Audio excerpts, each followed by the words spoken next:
주님 앞에 이렇게 기쁜 마음, 정성된 마음으로 모였습니다. 오늘도 우리 예배를 통해 영광 받으실 주님, 우리 마음 다하여 높여드릴 때 주님 함께 해주시길 간절히 구하며 나아가겠습니다. 함께 예배를 위해 기도드리겠습니다.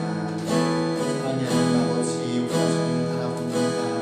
오늘 자리에 인도하신 것, 우리 대한 태초부터 계획된 그 구원의 약속을 이뤄주심을 통하여 이루어졌습니다. 주 예수님의 놀라운 십자가 대속의 은혜가 오늘도 우리 삶 가운데 여전히 강하게 역사하여 우리의 모든 죄를 이기고 주님께서 온전케 하시는 그 사랑을 우리 힘입어 이 시간 나아갑니다. 성령 하나님, 우리 마음을 충만하게 임하여 주시고 주님의 길로 나아갈 때에 어렵고 지치는 모든 상황 가운데 진리도 구하시고 힘주시는 것을 통하여서 모든 것을 잘 감당하며 이겨나가게 하여 주옵소서. 모든 가정마다 주님 은혜를 베풀어 주시고 이 나라 백성 모든 분들 오늘도 주님 예배하며 높여드릴 때 모든 교회들을 통하여서 어둡고 또한 아직도 주님 알지 못해 방황하는 많은 분들에게 주님의 사랑이 함께 전해질 수 있는 은혜 또한 허락하여 주옵소서. 주님을 바라봅니다.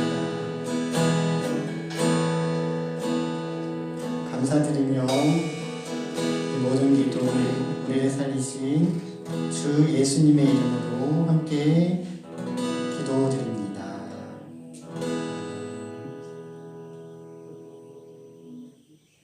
제가 하나님께 감사하며 그 부여의 능력을 의지하며 주님 앞에 나아가겠습니다.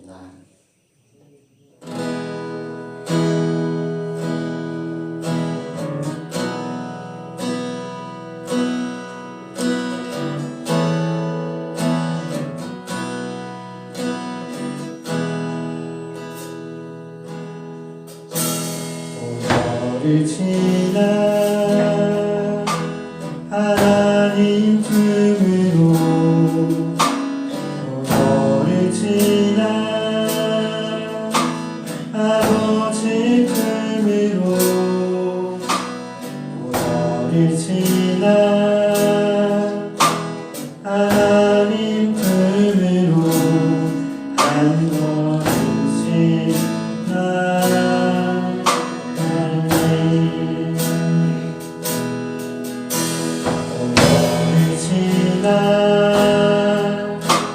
하나님 품으로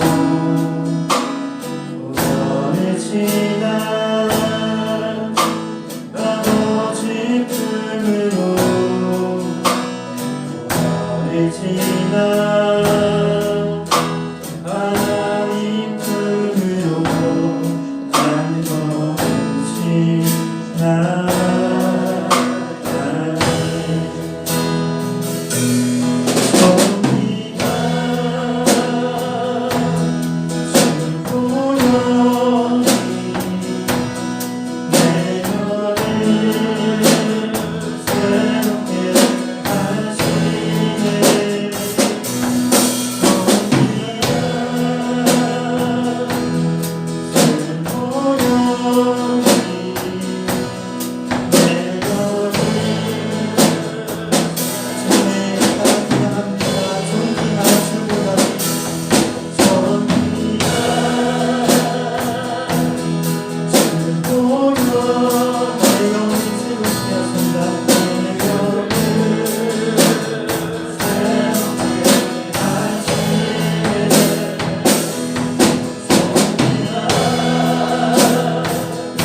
예배합니다.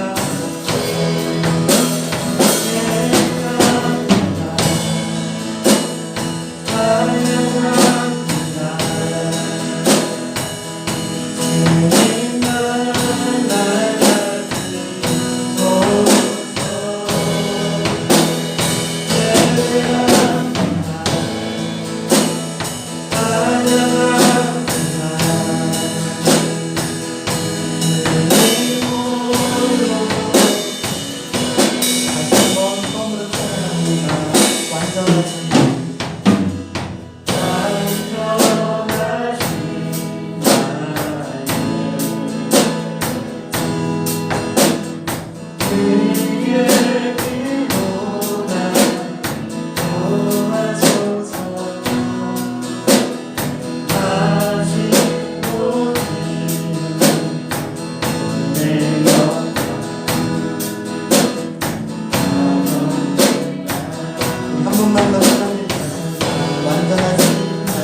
함께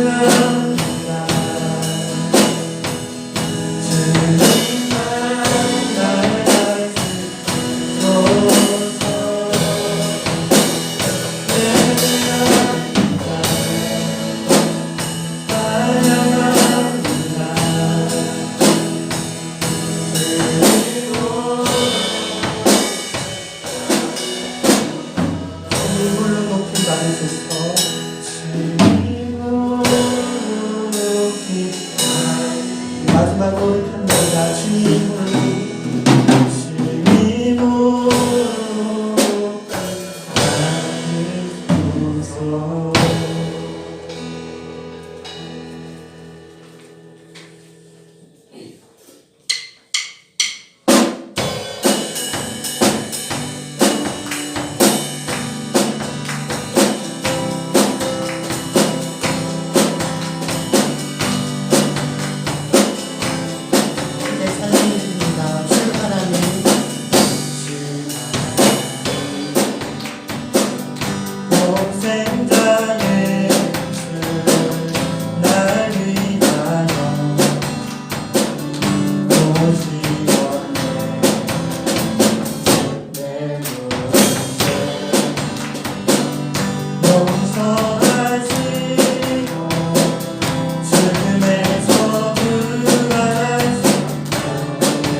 일로 인하여 또한 코로나 하나님 여기까지 주시고 하나님 예 가운데 할렐루야 하나님 온전한 영적이고 부족함이 없도록 인도하시고 한영을 얻는 예가 열성 아버지 이 시간 참여한 모든 성도 위에 또한 주 앞에 나오는 모든 아버지 모든 심령들에게 하나님 놀라운 영을 넘치길 원합니다. 할렐루야. 주님을 사랑합니다. 주님을 경외합니다. 이런 시간도 주님을 찬양하며 주의 이름을 높입니다. 한 주간도 저희의 연약함과 부족함으로 인하여서 하나님 온전히 섬기지 못하고 아버지의 죄짓고 불의했던 모든 것들을 이 시간 주님 앞에 고백하오니 주여 정결히 씻어주시옵소서. 하나님 놀라우신 은혜와 긍휼하심을 따라 주님 예수님의 십자가 되심으로 우리를 깨끗이 씻어주시고 하나님 보시기에 법적으로 하나님 보시기에 저를 완전하게 하시고 깨끗게 하시고 이제 죄 없다 하심을 감사드립니다. 이 시간도 하나님 앞에 정성과 마음을 다하여 예배를 드립니다. 주님 이 시간 우리의 모든 예배를 받으시고 우리의 몸을 산재물로 받으시고 우리의 물을 받으시옵소서. 할렐루야. 감사합니다. 감사합니다. 예수님 이름으로 기도드리옵나이다. 아멘. 다같이 묵도하심으로 4월 3일 주일 예배를 하나님 앞에 올리겠습니다.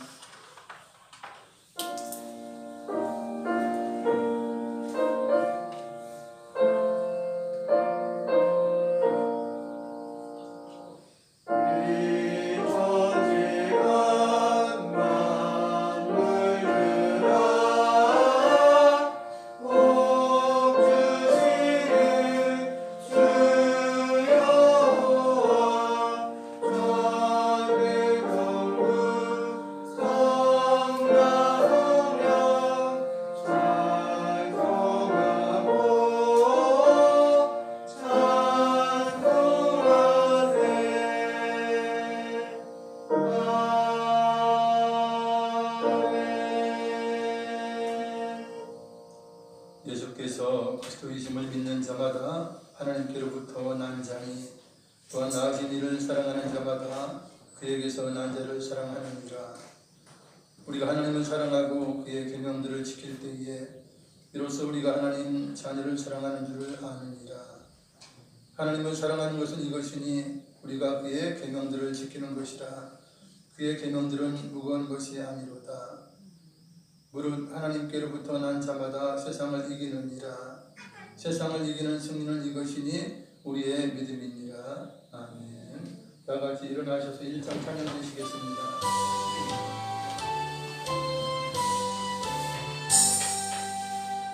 만국의 근원 하나님 온 백성 찬송 드리고 저 전사여 찬송하게 찬송 성부 성자 성령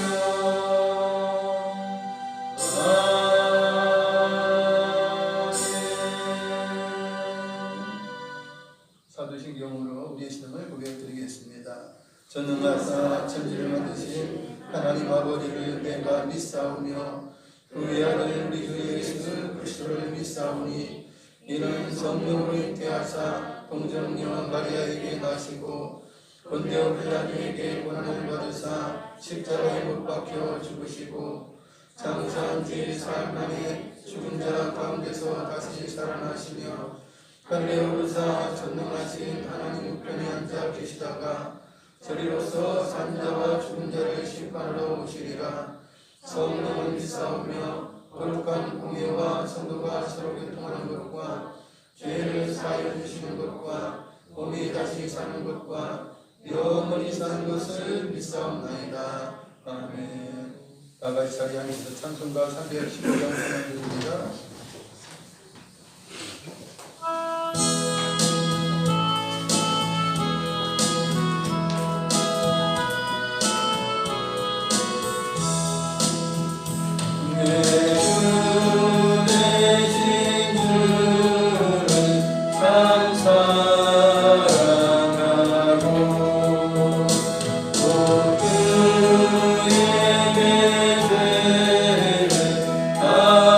오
사랑과 은혜가 풍성하신 아버지 하나님께 존귀와 찬양과 영광을 드립니다.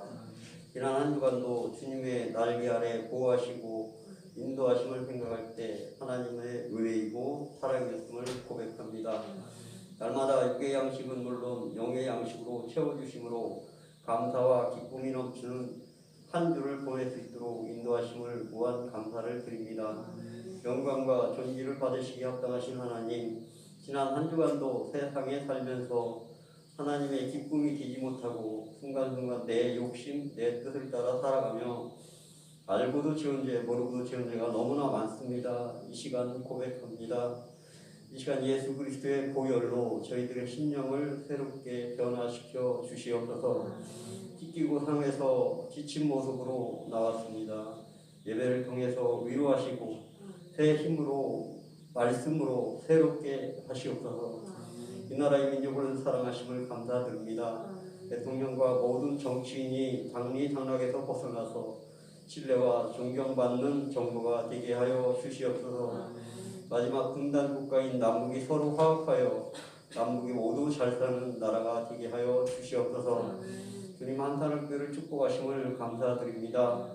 주님 한사람교회가 마지막 날에 전 세계를 구원할 수 있는 구원의 방주가 되게 하여 주시옵소서. 주님 한사람교회가 부흥하는데 물적, 인적으로 조금도 부족함이 없게 하여 주시옵소서.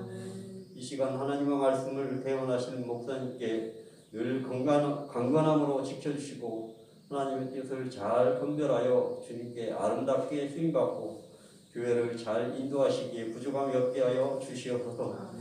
남녀선교회와 교육국을 부흥시켜 주시옵소서.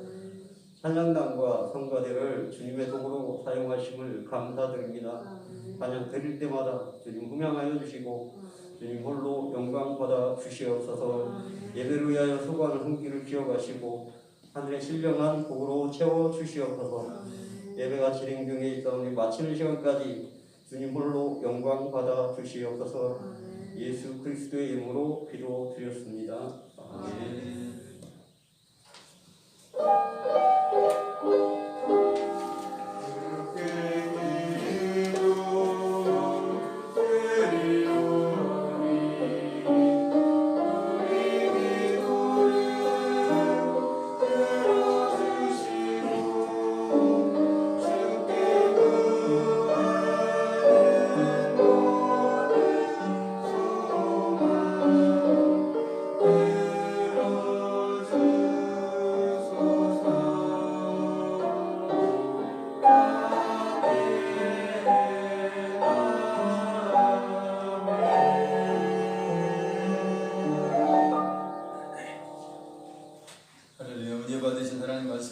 요한복음 21장 15절부터 18절까지입니다.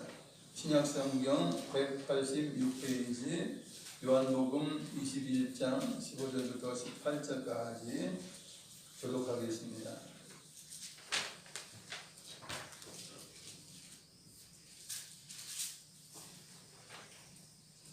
(15절부터) 있습니다. 그들이 조반복을 후에 예수께서 시몬 베드로에게 이르시되 요한의 아들 시몬아 네가 이 사람들보다 나를 더 사랑하느냐 하시니 이르되 주님 그러하나이다. 내가 주님을 사랑하는 줄 주님께서 아시나이다. 이르시되 내 어린 양을 먹이라 하시고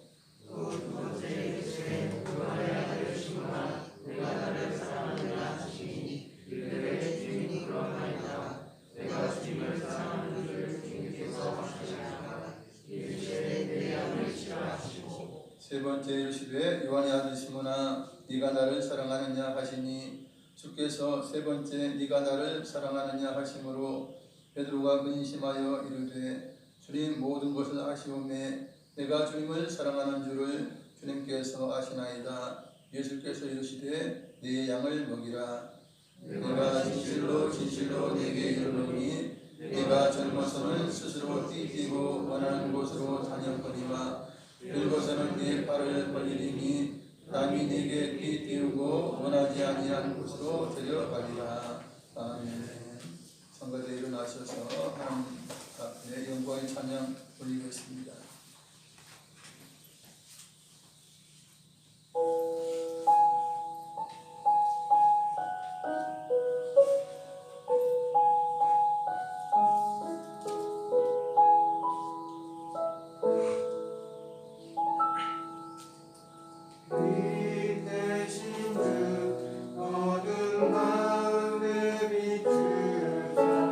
내는 고백 나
나와 영광 예배드리게 된 것을 감사하고 또한 여의치 않아서 영상으로 예배드린 분들이 있어요. 코로나19 확진이라든지 동선이 겹쳐서 못 나오신 분들이 요즘은 자꾸 생기더라고요. 예전에 전혀 없으셨는데 요즘 워낙 확진이 많다 보니까 많이 생겨요. 그래서 그런 분들도 하나님의 놀라운 위로가 넘치시기 바랍니다. 감사합니다. 저는 오늘 네가 나를 사랑하느냐 주님의 질문을 제목으로 삼아서 말씀을 전하겠습니다. 사랑이 뭔지도 모르면서 사랑받는 것을 좋아해요. 사랑받는 것을 알면서도 또한 듣고 확인하고 싶은 말이 사랑이에요. 진정 사랑이란 말이 왜곡되어 있어서 내가 당신 사랑합니다 이야기해놓고도 제대로 사랑하지 못해요. 왜냐하면 사랑의 개념을 잘 몰라요. 뭐가 사랑인지 모르기 때문에 자기 나름대로의 생각으로 사랑을 해요. 그러니까 참 어려운 것이에요. 상대가 어렵고 서로가 어려운 것이에요. 사랑한다는 말을 싫어하는 사람이 없을 것입니다. 사랑은 몸짓으로 표현하기도 하고요. 이 달콤한 말로 표현하기도 합니다. 이 사랑이라는 내용도 모르면서 그러나 어렴풋이 알죠. 그러면서도 이제 몸짓으로 표현을 합니다. 보통 그러잖아요. 이래가지고 꺼내가지고 이래 하잖아요. 이 사랑, 이것도 사랑이죠. 이것도 사랑이에요. 사랑 표현이 그만큼 많아요. 이게 수화로 많은 거예요. 누가 뭐 이것도 사랑한다고 그러죠. 옆에 누가 있으면 또 같이 뭐 이래가지고 또 옆에 같이 이렇게 사랑한다고 그러고 외손녀 3살짜리도 이거 다 알아요. 이거 다 알아요. 뭐 2살, 3살만 되는 거 다 알더라고요. 그만큼 사랑이라는 게 좋기는 한가 봐요. 그러니까 그것도 가르치면 서로 좋다고 그렇게 해요. 그래서 참 사랑스럽죠, 세상은. 또한 사랑을 말로 표현하죠. 나와 결혼해줘. 그러면 내가 손에 물을 안 묻히게 해줄게. 발에 흙 안 묻히게 해줄게. 꽃길만 걷게 해줄게. 이렇게 하잖아요. 그 시작은 좋았는데 점점 변질이 되죠. 그래가지고 힘들게만 안 했으면 좋겠어.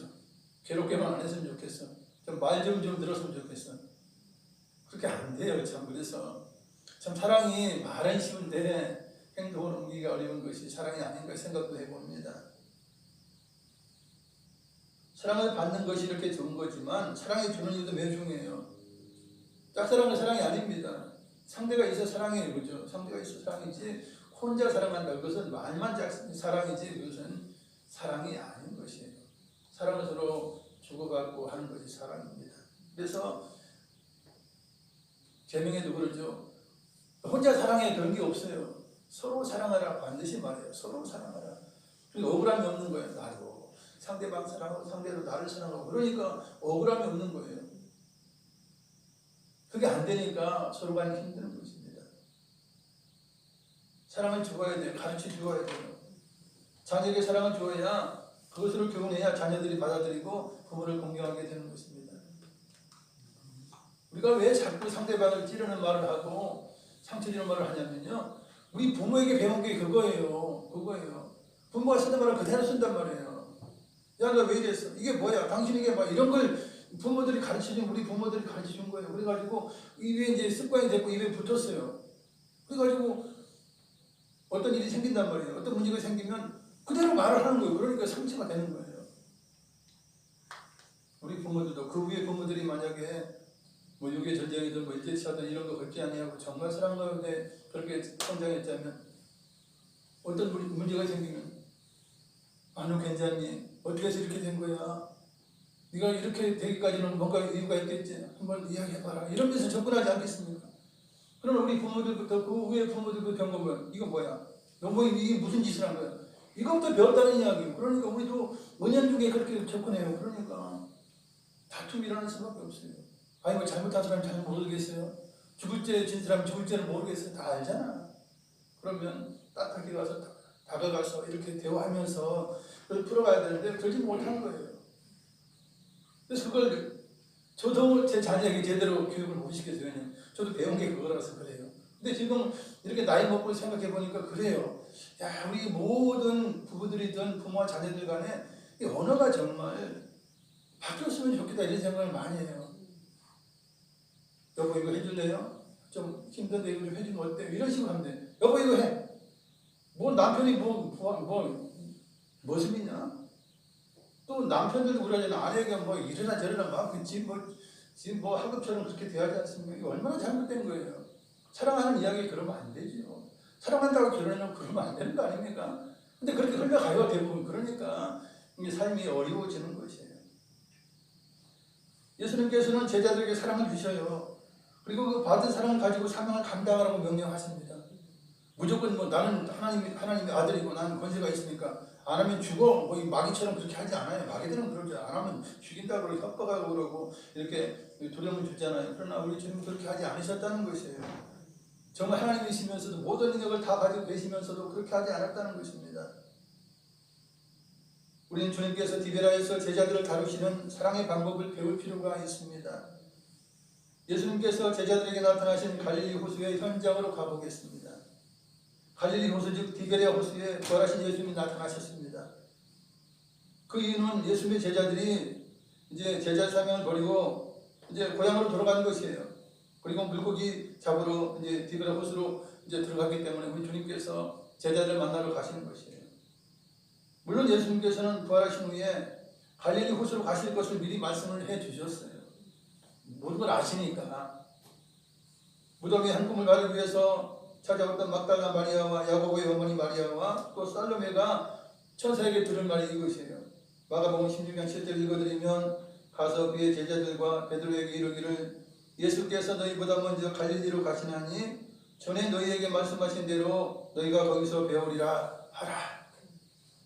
예수님은 제자들이 갈릴리 디베레아 호수로 올 줄을 미리 아셨어요. 그렇다고 해서 가장 먼저 가신 건 아니고요. 제자들이 두 번이나 나타나시고 난 이후에 세 번째 나타나신 것이 갈릴리 호수에서 나타나신 것이에요. 디베레아 호수, 갈릴리 호수는 어부들이었던 제자들의 삶의 터전이었어요. 예수님께서 십자가에 죽으시고 부활하신 후에는 예수님과 늘 함께 있지 않아요. 이제는 어쩌다 나타나시는 거예요. 두 번 나타나셨어요. 첫 번째는 도마가 없을 때에, 도마가 없고 나머지 제자들이 있을 때 나타나셨죠. 그래서 자기 부활하신 것을 보여주셨어요.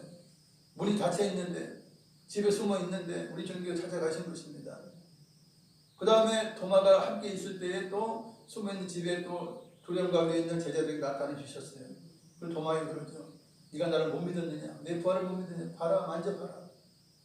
손에 구멍을 만져, 손 구멍을 만져봐라. 그리고 내 옆구리를 만져봐라. 그러면서 믿음 있는 자가 되라 하시면서 우리 주님께서 두 번째 나타나신 거예요. 그리고 이제 예수님이 이제 그 이상 안 나타나세요. 그러니까 이 제자들이 두렵기도 하고 집에 숨어있기도, 계속 숨어있기도 그렇고 안 되겠다. 우리 갈릴리로 가자, 고향으로 가자. 이렇게 해서 이제 제자들이 이제 자기 고향으로 돌아가게 된 것이에요. 그리고는 이제 할 일이 없으시지 않습니까? 뭐 복음 전하는 거 3년 동안 이상 배웠는데 이제 뭐 그런 용기가 없어요. 혹시 잡혀 죽을까봐 겁이 나가지 못하는 것이에요. 그런 상황 가운데 고향에 돌아왔는데 우리 주님께서 내가 너희보다 먼저 갈릴리로 가리라 하는 말을 기억했는지 안 했는지는 모르겠어요. 막 기억했더라도 이제 제자들이 그랬을 거예요. 하루 이틀이든 며칠 기다렸겠죠. 아, 뭐 주님 뭐 갈릴리로 우리보다 먼저 오신다고 했는데 보이지도 않네? 그러면 뭐 하루가 지났는지 이틀이 지났는지 모르겠어요. 정확히 말씀하고 있지는 않으니까. 그러다가 이제 그러는 거예요. 베드로가 이제 앞장서서 고기 잡으러 나가겠다고 이렇게 하죠. 그때 이 갈릴리로 간 사람들이 몇 명이냐면 7명이에요. 우리 11명의 제자 중에서 7명이 갈릴리로 되돌아왔어요. 그 7명 이름이 성경에 나와 있어요. 시몬 베드로, 디두모로 하는 도마, 나다나엘, 세베대의 두 아들이니까 야고보와 요한, 그리고 다른 제자 둘, 이렇게 해서 7명이에요. 여러분, 그 7명이 갈릴리로 온 거예요. 그렇게 시몬 베드로가 그러냐. 야, 뭐 예수님 오신다고 예수님 보이지도 않고 나는 뭐 어디 정적한 데는 물고기나 잡으러 갈란다. 오래간만에. 그러니까 다른 제자들이 그래? 그거 좋은 생각이네. 예수님 얼굴지도 모르고 뭐 나타나실지 올지도 모르겠고 우리도 함께 가자. 이렇게 해서 이제 고기 잡으러 가게 된 것이에요. 그래서 디베레아호수로 나아가서 고기를 잡기 시작합니다. 고기 잡이를 그만둔 지 정말 3년이나 되었어요. 오랜만에 이제 그물을 대서 고기를 잡으러 가는데 생각대로 되지 않는 거예요. 실력이 녹슬었나 봐. 서로 막 그런 말 들었겠죠. 야, 베드로, 너 실력이 너무 녹슬었냐? 왜 이렇게 못 잡냐? 야, 이게 내 실력이 문제냐? 뭐 물고기가 있어야 잡히지. 뭐 이렇게 서로 하지 않았겠어요. 그러면서 밤새도록 고기를 잡게 그물을 내렸던 거예요. 제대로 한 마리도 잡지 못했어요. 새벽은 다가왔어요. 그래서 그들의 몸과 마음이 지치게 된 것입니다. 날이 새어갈 때에 예수님께서 호숫가에서 계셨어요. 그때 찾아오신 거예요. 미리 찾아오실 수도 있지만 그때 찾아오셨어요. 그러면서 그러죠. 얘들아 너에게 고기가 있느냐? 여기서 얘들 표현하지만 거기 혹시 잡은 거 있냐? 이렇게 이제 물어볼 때 제자들이 없다고 대답한 거예요. 아마 예수님인지 모르고 뭐 고기 사러 왔는지 뭐 그래서 묻는지 뭐 이렇게 생각했던 것 같아요. 그 주님이 말씀하죠. 그물을 배의 오른편에 던지라. 그러면 고기를 잡을 수 있을 거다. 그런 제자들이 주님 말씀대로 배 오른편에 그물을 내려요. 그리고 물고기가 그물에 걸리는 것입니다. 예수님께서 물고기가 잡히게끔 그렇게 하신 거예요. 물고기에 명령한 거예요. 베드로가 처음 주님을 만나서 회개했을 때도 그죠? 밤새도록 고기를 잡았지만 못 잡았잖아요. 그러나 예수님께서 깊은 데로 가서 그물을 내서 고기 잡으려 했을 때에 막 배가 잠기도록 그렇게 고기를 잡았던 그런 옛날 추억이 있죠.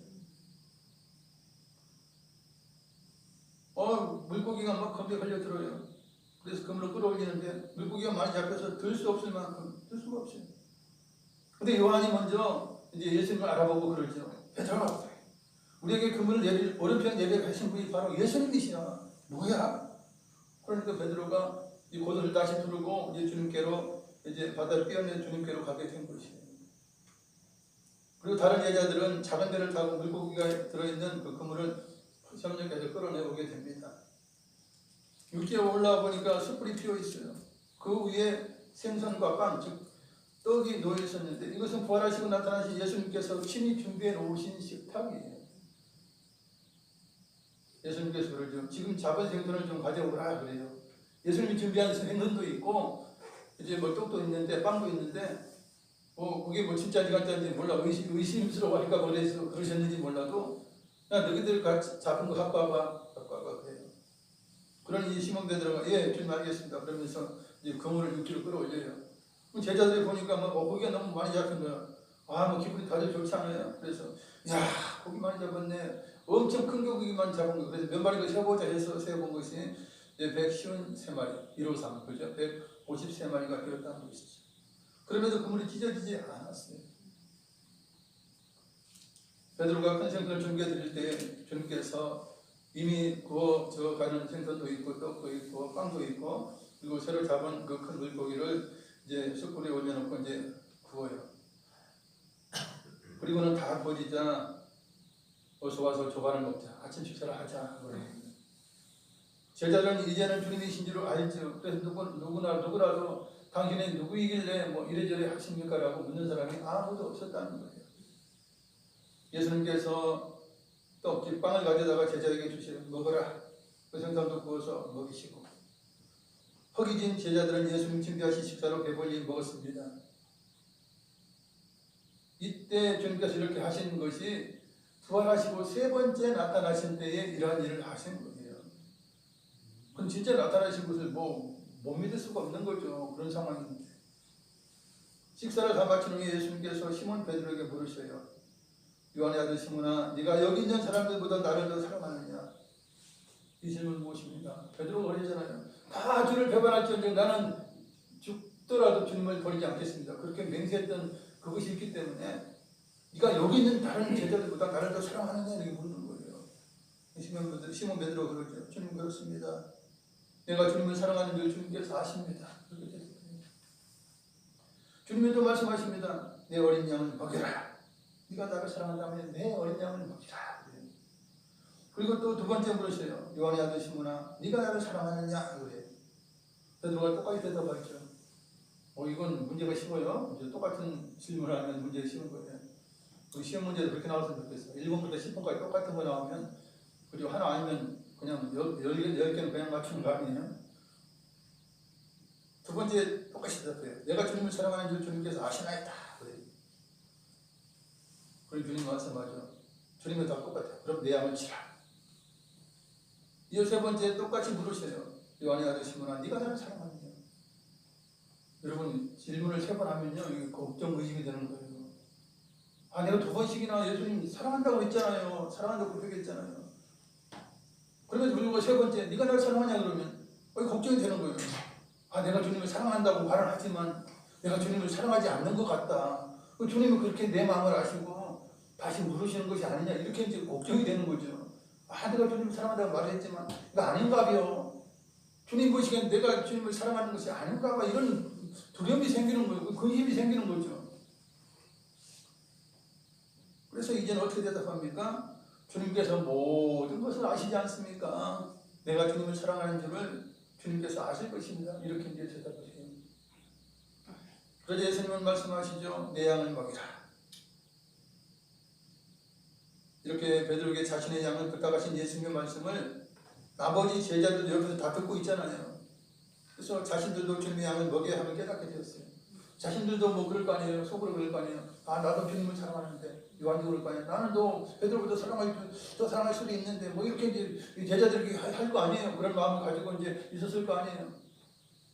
그럴 때 사랑한다면 내 양을 먹이라 그러니까 나머지 제자들이 6명 제자들이 느꼈을 거예요. 아, 그렇구나.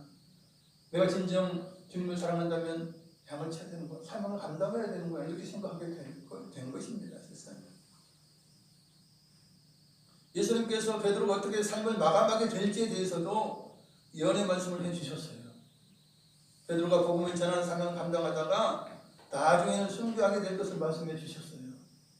18절을 읽어드리면 내가 진실로 네게 이르노니 네가 젊어서는 스스로 띠띠고 원하는 곳으로 다닐 거니와 늙어서는 네 팔을 벌리리니 남이 네게 띠띠우고 원하지 아니하는 곳으로 데려가리라.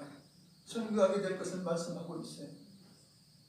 그런데 좋잖아. 뭐가 좋아요? 젊었을 때 늙어서는 네 팔을 벌리리니 그래요. 그래도 하나님께서 베드로를 오래 사용하시는 거예요. 늙을 때까지 사용하셔서 복음을 많이 전하게 하고 이제 늙을 때에 이제 순교하도록 그렇게 하신다는 거예요. 기분 좋잖아요. 똑같은 말이라도요. 너 젊어서 죽을 거야. 너 10년 후에 죽을 거야. 보다도 너 늙어서 순교하게 될 거야. 그러면 기분 좋잖아요.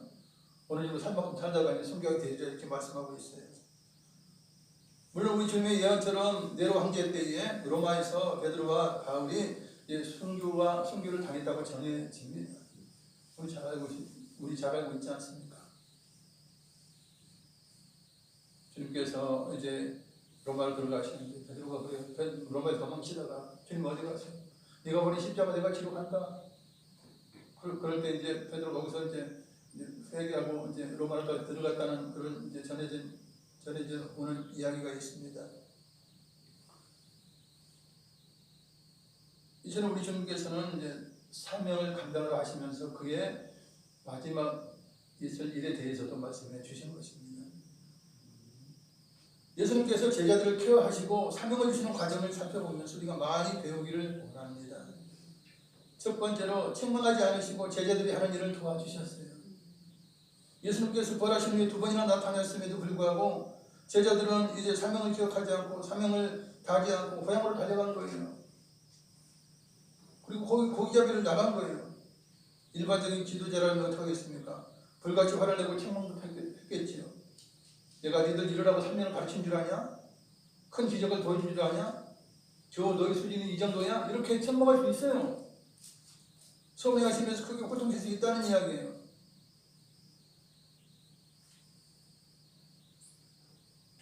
주님은 그들끼리만에 남게 된 제자들의 비어있는 마음을 아시죠? 방황하는 마음을 아세요. 자기 주님과 함께 하지 않아요. 지도자가 없어진 상황이에요. 그러니 그들은 방황하는 마음을 가지고 있죠. 무엇을 해야 될지를 몰라요. 지금 두려운 상황이 있어요.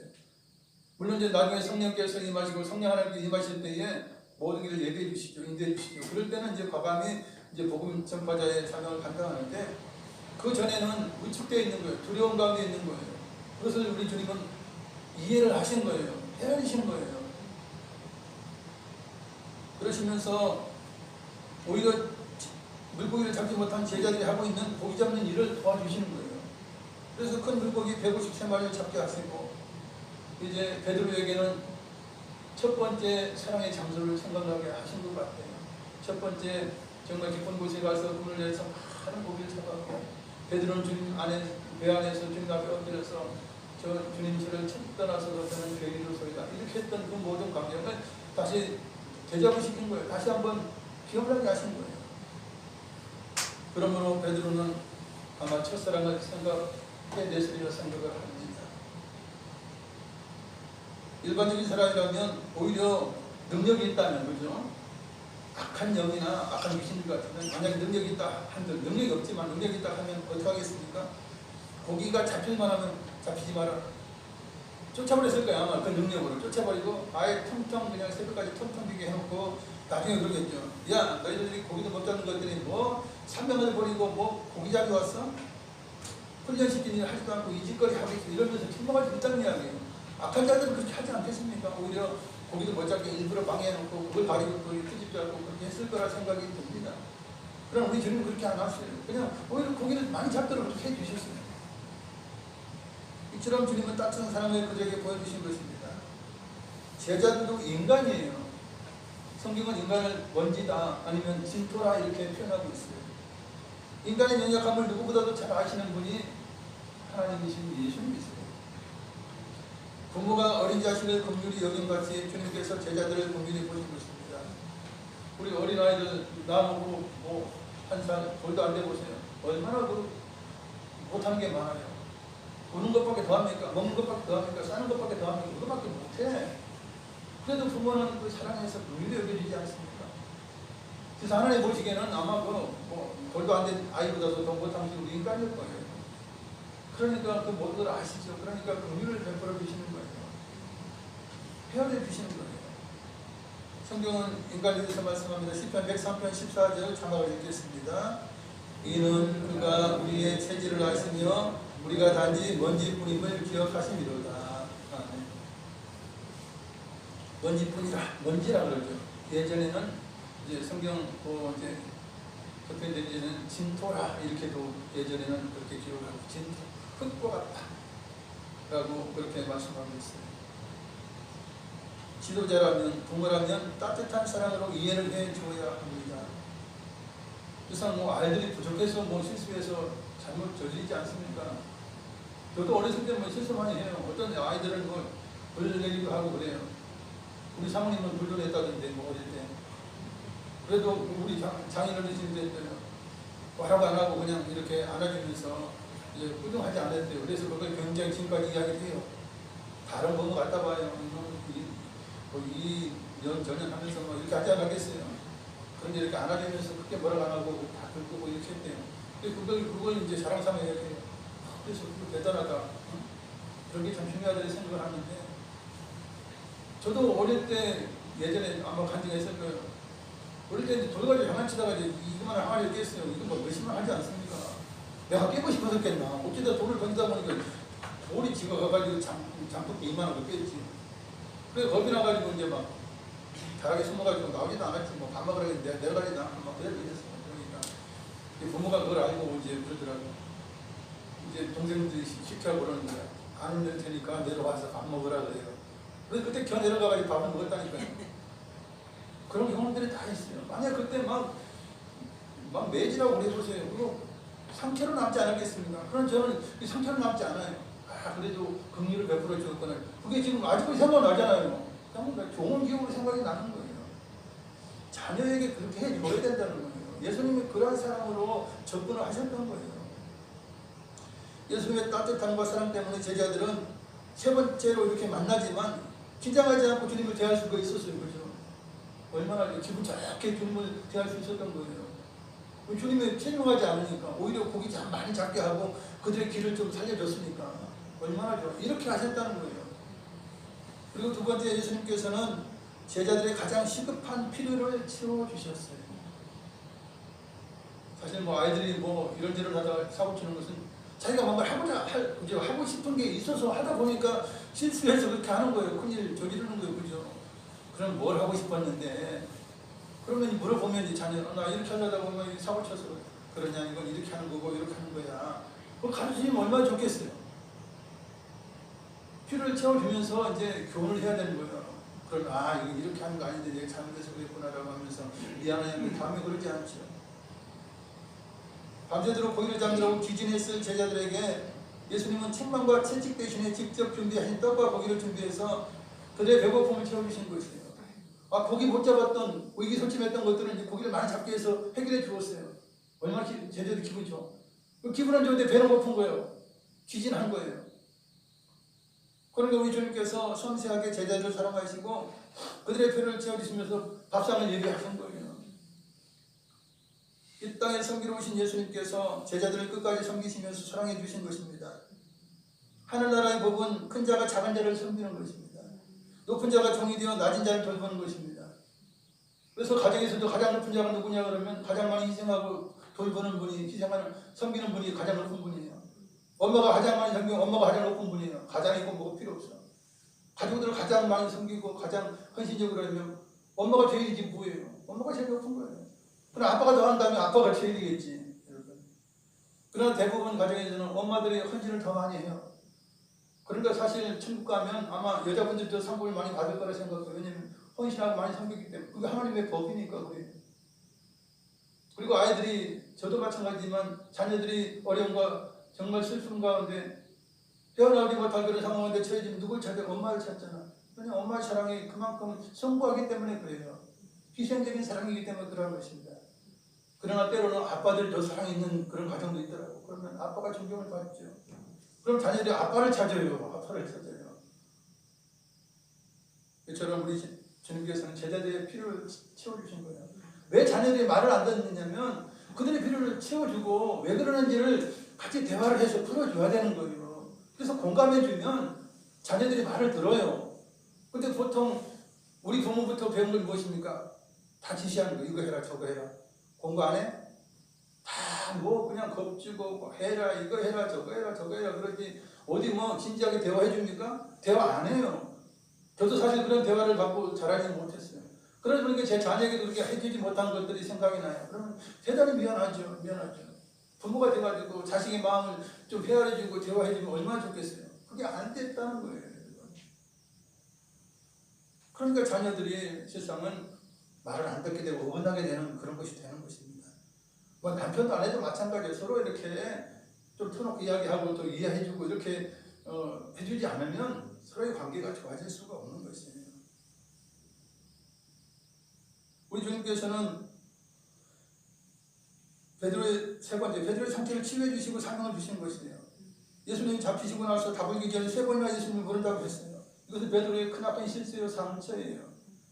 자기가 수제자인데 주님께서 가장 첫째 제자로 쳐줬는데 기껏한 것이 무엇입니까? 나 주님 모릅니다.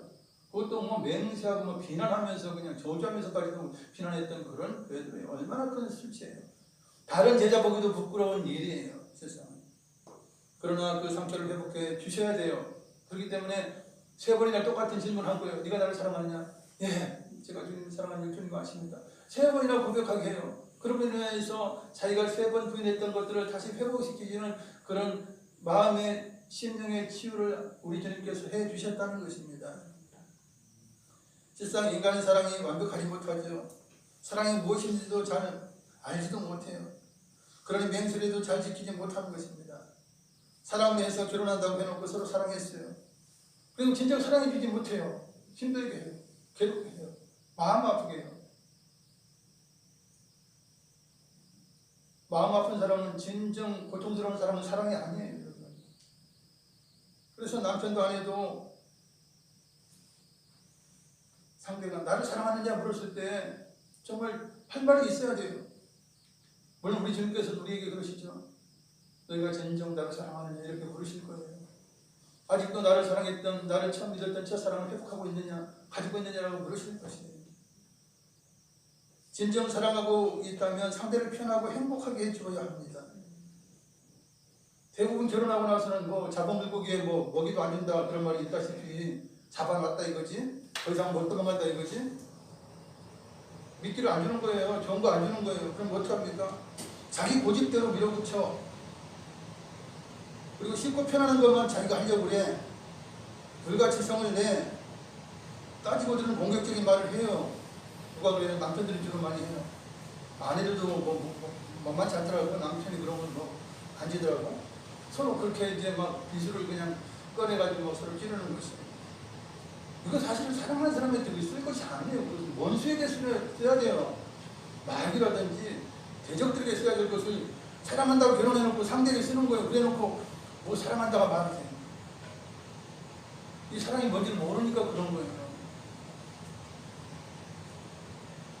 이런 모든 것들, 상대를 불편하게 할 수 있는 것들을 자제하고 그것을 쓰지 않을 만큼 정말 노력을 해야 돼요. 이것이 진정 사랑하고 있는 상태예요. 부족하지만 그런 노력을 정말 해야 된다는 거예요. 명령조의 말을 피해야 됩니다. 차가운 말을 부탁하면 안 돼요. 화를 내면 말해도 안 됩니다.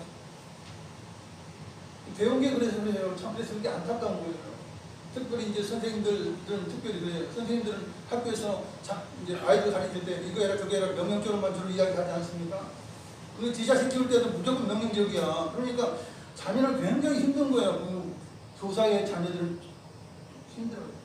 아마 뭐 법조인들은 그런 거 집에 가면 법적 논리를 가지고 따져들 거야. 아마 논리적으로 따져들면 그 자녀들은 미쳐버리는 거야. 미쳐버리는 거야. 입에 배서 그래. 입에 배가지고 그렇게 하게 돼요. 대체적으로 그렇게 하더라고. 그래서 뭐 대학 교수의 자녀들은 행복하지 않더라고 보니까. 일반적인 뭐 초등학교 선생님 자녀들도 그렇게 행복하지 못하면 입에 붙은 게 그냥 명령조야. 명령조. 그러니 자녀들이 누가 좋아해요? 그것도 남편에게도 그러네 또. 아이들이 쓰던 말 남편에게도 막 지시하고 막 그래요. 그렇게 하면 안 된다는 거예요. 지시적으로 쓰면 안 돼요. 남편은 어쨌든 가장이기 때문에 존중해 줘야 되지 않습니까? 여보 이거 해주면 안 돼? 아 이거 좀 더 봐줘라. 이러면 얼마나 좋아요. 여보 이거 해. 나 힘든데 그냥 바라보고 있을까? 이거 좀 해. 뭐 이런 식으로 하면 안 된다는 거예요. 여러분. 그렇게 하고 있어요 대부분. 왜냐면 배운 게 그래서 그래. 배운 게 그래서. 그래서 우리가 그런 언어부터 바꾸면요. 가정이 화목해지면 삶이 달라지게 되는 거죠. 저도 잘 못해요. 하지만 노력은 하고 있습니다. 그래서 우리 사모님한테도 제가 반말을 강남 안 쓰려고 해요. 존댓말을 강남 안 쓰려고. 왜냐면 반말하다 보면 지시하는 것처럼 돼버리더라고요. 그래서 강남에 내가 존댓말 아마 우리 사모님 그럴 거예요. 내가 존댓말 써요. 우리 사모님 그냥 나한테 막혀도 나는 존댓말을 강남 쓰려고 해요. 왜냐면 지시하는 것처럼 될까봐 제가 그렇게 해요. 예수님은 한때 다불기 전에 3번이나 주님을 부인했던 베드로의 상처를 치유해주기 위해서 3번이나 사랑한다는 고백을 하게 했어요. 입으로 고백을 해야 그 상처가 치료되는 것이에요. 이렇게 보통 다큐나 이런 드라마 뭐 보면 시골 이렇게 시골에서 있는 그 노인들 삶을 이렇게 해보면 그렇죠. 평생 사랑한다는 말 못했다 그러니까 이제 중간에서 그랬죠. 이번 기회에 사랑한다는 말 한번 해주세요. 그러니까 한 번이고 두 번이고 하지 않습니까? 어쨌든 해야 돼. 그래야 이제 아내도 나를 사랑하는구나 알지만 뭐 짐짓 알지만 그러나 표현하는 거하고 안 하는 건 천지 차이가 있는 것입니다.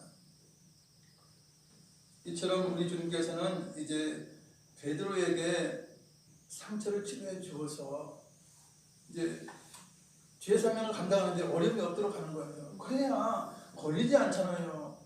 만약에 여기서 막 추궁하고 막 따지고 너 나 3번이나 부인했어 그러면서 안 좋은 걸 해가지고 응?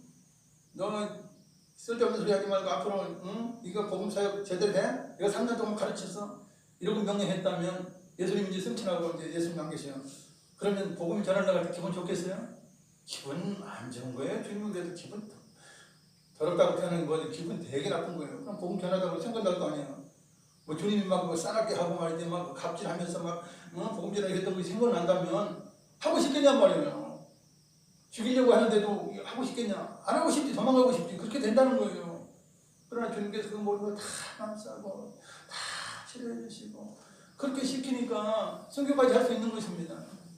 우리가 상대를 다룰 때 자녀를 다룰 때 그런 마음으로 다뤄야 되는 것이에요. 그러면 정말 부모를 공경하게 되죠. 상대를 공경하게 되는 것입니다. 우리가 주님을 사랑한다면 사명을 감당해야 합니다. 받은 직분대로 받은 달란트대로 충성해야 합니다. 장로는 장로대로, 권사는 권사대로, 안수집사는 집사님대로, 집사는 집사님대로, 또는 목회자는 목회자대로 받은 사명이 다 있어요.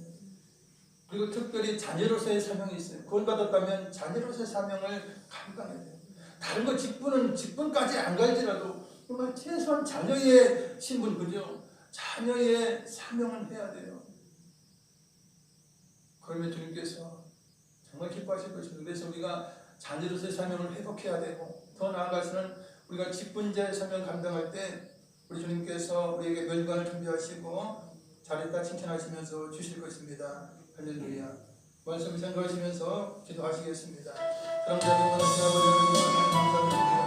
주님께 영광하며 아버지 잘못 배웠고 아버지 또한 아버지 많은 세상적인 그런 아버지 사랑에 찌들어서 정말 하나님 우리를 사랑하신 그 사랑을 깨닫지 못하고 주님처럼 미워하고 반목하고 아버지 안에 언제나 사랑해하지 못하는 경우가 너무 많습니다. 하나님의 놀라운 그 사랑 가운데 아버지 인도하여 주셔서 정말 주님을 사랑하지 마음과 정성을 다하여 사랑할 수 있는 저희가 될 수 있도록 인도하시고 주의 우리가 운명한 존재를 깨달아서 주여 아버지 그 사랑하되 서로가 영원해지고 격려해주고 주님 서로가 아버지 사랑해주고 아버지 주님께 기쁨을 주시는 것을 인도하여 주시옵소서. 주여 하나님의 자녀가 되었습니다. 주여 천국 시민이 되었습니다. 주님을 사랑하는 자녀로서의 아버지의 사랑을 감당하게 하여 주시옵소서. 자녀로서의 아버지를 하게 하여 주시옵소서. 먼저 주님을 사랑하고 정말 주님을 찬양하며 정말 주님과 만나는 것을 좋아하고 아버지 주님 앞에 예배드리는 것을 너무나 기뻐하고 행복해 하시는 제가 될 수 있도록 인도하여 주시옵소서. 오 주여 우리는 예배하고 부족합니다. 할렐루야 성령하나님 인도하실 때에 아버지가 명령 순종하며 나아가시길 도와주시옵소서. 아버지 우리가 말을 사랑의 말을 사랑의 말을 쓰게 하여 주시옵소서. 주님 미움이 언어 없을 때 몸을 쓰게 하는 것을 신고하시고 정말 감사합니다. 아버지 주여 감사합니다. 의로하는 것 배려하는 언어를 사용하고 우리가 어떤 사랑하는 것마다 할 놀라우신 내 가운데 아버지 주님의 기쁨 되기를 원합니다. 아버지 상대방의 기쁨 되기를 원합니다. 주님 할렐루야 귀한 우리 자녀들 자녀는 받아가시고 우리 모든 삶 가운데 주께서 함께 하시는 놀라운 예를 인하여 아버지 영광을 계속하며 없도록 도와주시옵소서. 주님께 영광하리고 감사합니다. 주가들은 감성들을 영광 믿음을 살게 하고 하나님 은혜 가운데 살게 하여 주시옵소서. 주님께 영광하리고 감사합니다. 오 주여 우리의 놀라신 아버지 주여 우리의 어린 영혼들을 바꾸게 하시고 장전을 배려하고 용서하고 아버지 해줄 수 있는 따뜻한 마음의 술적을 되게 하시고 주님 말씀하신 대로 그에게 명성의 힘으로 지키는 내가 되도록 인도하여 주시옵소서. 오 성령 하나님 이 시간도 우리의 모든 삶을 인도하실 때에는 주여 순종하며 나가게 하여 주시옵소서. 우리의 삶을 하신 아버지 시간도 우리의 마음 심령이 예수님의 십자가의 보혈로 그의 생명 위로로 인하여 우리의 마음 심령이 시가하기를 원합니다. 우리의 약한 육신이 고침받기를 원합니다. 이 시간 성령 하나님 함께 하시고 능력을 역사하셔서 우리의 상처받은 영혼이 기도롭게 하시고 우리의 영의 대전 입술이 감격하여 주시고 정말 하나님의 사랑에 감격하며 주님을 사랑하며 오 주여 주에게 무너진 기쁨 아버지의 칭찬받는 자로서 주님이 기뻐하는 자로서의 삶을 살아가게 축복하며 저희가 될 수 있도록 인도하여 주시옵소서. 오 할렐루야 주님께 감사합니다. 오 할렐루야 감사합니다.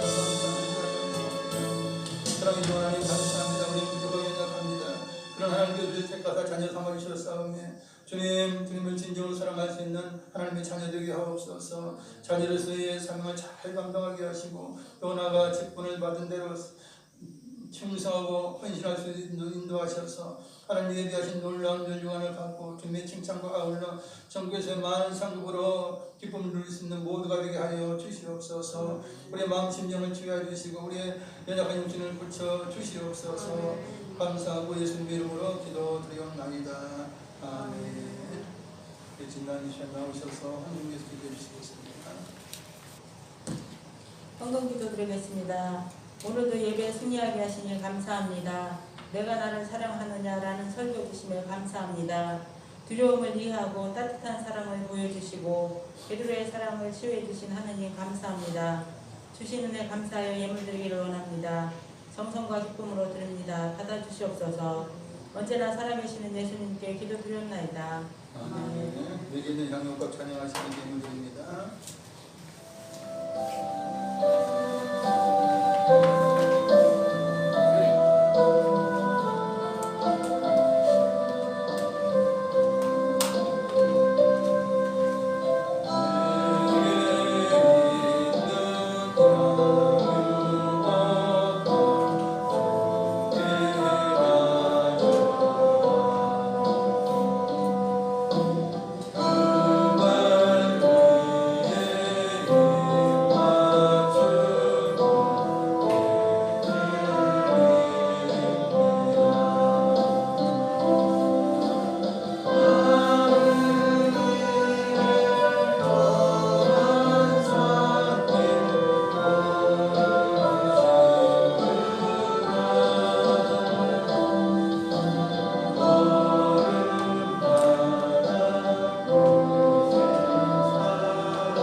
구하시고 큰 은혜를 주신 것입니다.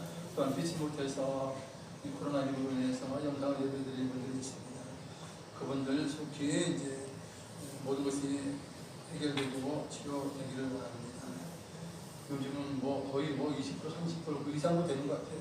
확진된 분들이. 그래서 더 이상 나라고 안전할 수 없는 그런 상황일 수도 있어요. 그래서 우리가 조심을 하되 언제라도 걸릴 수 있다라는 생각으로 확진된 분들을 위로하시고 그들 위해서 힘써 주시기 바랍니다.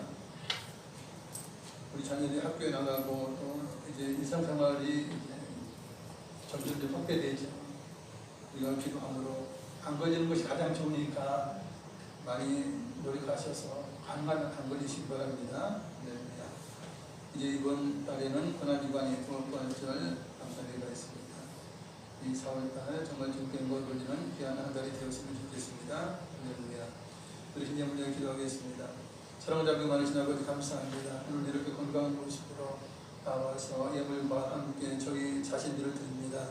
우리 하나님께서 주님을 사랑하는 저희들의 마음을 받으시고 또한 귀한 예물을 받으시는 줄 믿습니다. 하나님께서 우리의 모든 사업관도 함께 하시고 또한 손으로 하는 모든 일에 계획하는 모든 일에 하나님 놀라우신 능력을 함께 하셔서 형통함을 허락하시고 복에 복을 더하시고 힘으로 말미암아 30배, 60배, 100배 이상으로 하나님 놀라운 은혜가 넘칠 수 있는 모두가 되게 하시고 또한 내 마음 심령 치료받고 또한 주님의 약한 분들을 치료하셔서 완벽하게 고쳐주심으로 또한 하나님을 더욱더 충성하실 수 있도록 인도하여 주시옵소서. 예를 통하는 영혼들 구원받게 하여 주시옵시며 오늘도 여러 가지 일을 수고하신 모든 분들의 하나님 강건함과 기쁨을 함께 하시고 우리 자녀들의 모든 앞길을 인도하시고 주의 영광을 받아 주시옵소서. 감사하고 우리 주 예수님의 이름으로 기도드리옵나이다. 아멘. 다 같이 일어나셔서 찬양으로 주기도 하시겠습니다.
지금은 우리 위하여 십자가에서 대속의 피를 흘리신 예수 그리스도의 무한하신 은혜와 영생 저우리에게 주신 아버지 하나님 그 영원하신 사랑과 보혜사 성령님 함께 계시고 충만케 하시고 서로 사랑하게 하심이 오늘 예배 참석한 성도계인 가정 자녀 항상 함께 계실지어다. 아멘.